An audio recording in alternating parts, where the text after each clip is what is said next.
everybody's old friend. Hello, I'm Agatha Christie, originally known as Agatha Mary Clarissa Miller. I was born on September 15, 1890 in Torquay, United Kingdom. My father died when I was 11 years old. My mother became very distraught, and I became her closest companion. When I was 15, I boarded at a succession of pensions where I took piano and singing lessons. I've been writing poetry since I was a small child. By the age of 18, I had started writing short stories. I've been known as an author who writes whodunits, like murder mystery party type stories. As a young adult, I had become very fond of evening dresses and parties. After all this, I was proposed to multiple times but turned every one of them down. In 1912, I met the love of my life, Archie Christie. He was a qualified aviator who applied to join the Royal Flying Corps. We became desperate to marry, but we had no money. In 1914, we got married on Christmas Eve. We both had experienced war. I worked as a voluntary aid detachment in Red Cross Hospital in Torquay. We spent our honeymoon night in the Grand Hotel, and on the 27th, Archie left for France to go back to war. In January 1918, Archie finally came home, and I felt like our life and marriage together truly begun.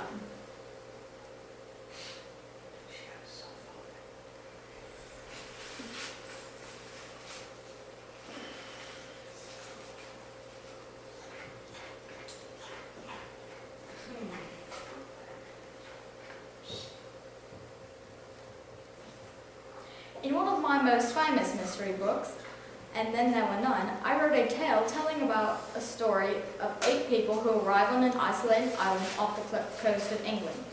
Each of them has their own invitation, saying something like an offer of employment or a late summer holiday to meet with friends. They are greeted by a butler and a cook who have no idea who their employer is. This makes 10 people on the island now. While they're waiting for the host to meet them, they notice the nursery rhyme 10 Little Indians, hanging on the wall portrayed with 10 little people sitting around a dining table just how they are. The butler had been instructed to play a phonograph record that describes each person and accuses them all of committing a murder, but evaded being arrested and asked each of them if they'd like to defend themselves.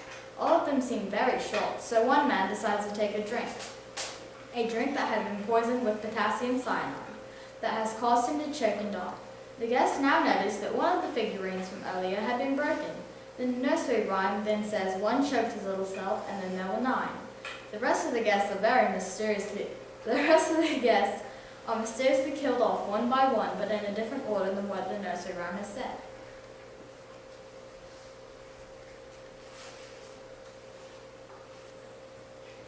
From 1957 until my death, I served as a president of the Detection Club of London.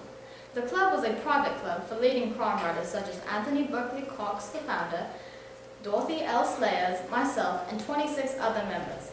During this time, I had found out that Archie was cheating on me, so I, in return, disappeared with my daughter for 11 days. When I was eventually found in a spa hotel in the town of Harrogate, staying under an assumed name of my husband's mistress.